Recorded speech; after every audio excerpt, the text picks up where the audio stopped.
Le budget 2024 a été adopté à la majorité, il s'élève à 1,327 milliard d'euros, avec des dépenses sociales qui sont en forte croissance, plus de 33% d'augmentation des dépenses sociales, pas 33%, 33 millions d'augmentation des dépenses sociales, c'est quand même conséquent.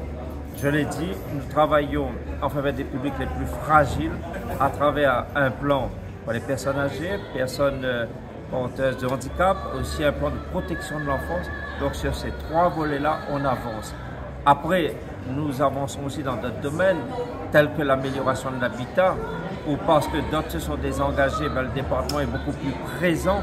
Et là, nous sommes en train de travailler avec l'État pour que la LBU puisse financer l'amélioration de l'habitat avec le département.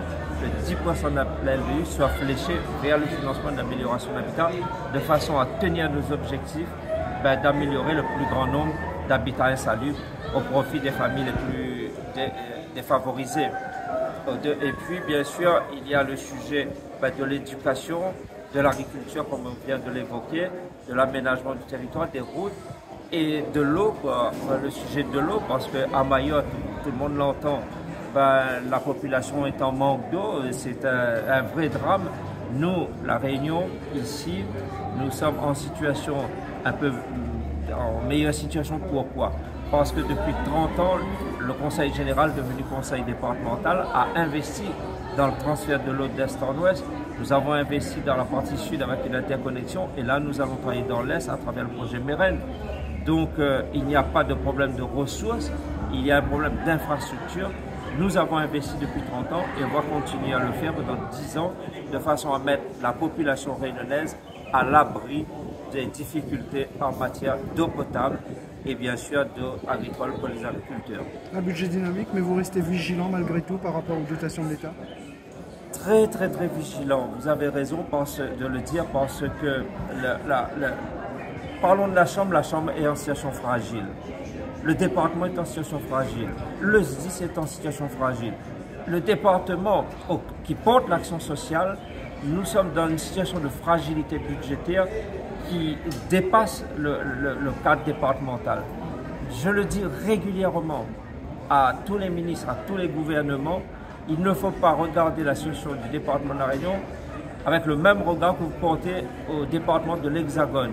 Ici, nous sommes en situation hors norme, avec un taux de chômage élevé, une population vivant en dessous du seuil de pauvreté de 35 à 36%, alors qu'il est de 14% en métropole.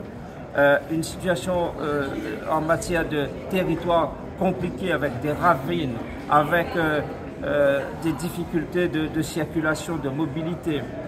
Et donc tout cela nous complique les choses et on n'a pas les moyens parce que, encore une fois, nous sommes sur un territoire qui est fiscalement pauvre.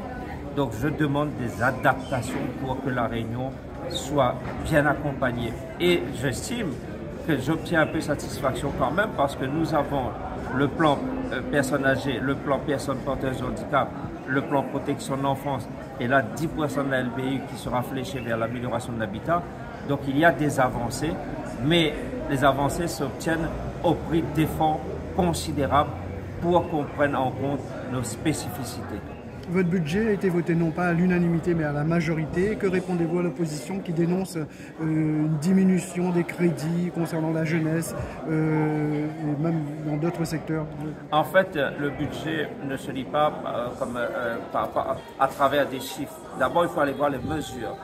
Par exemple, les Jeux des îles ont eu lieu en 2023, il n'y en aura pas l'année prochaine, donc c'est la ligne budgétaire consacrée à cette opération, elle n'y est plus et ça donne l'impression qu'il y a une diminution.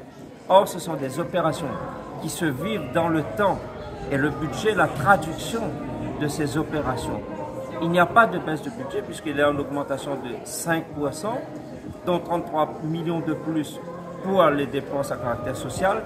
C'est un budget qui est dynamique, mais qui doit tenir compte des évolutions d'année en année des opérations. Et quand il y a des opérations qui sont achevées, terminées, il n'y a pas de budget de l'année suivante, donc ça donne l'impression de cette baisse, mais c'est une illusion d'optique.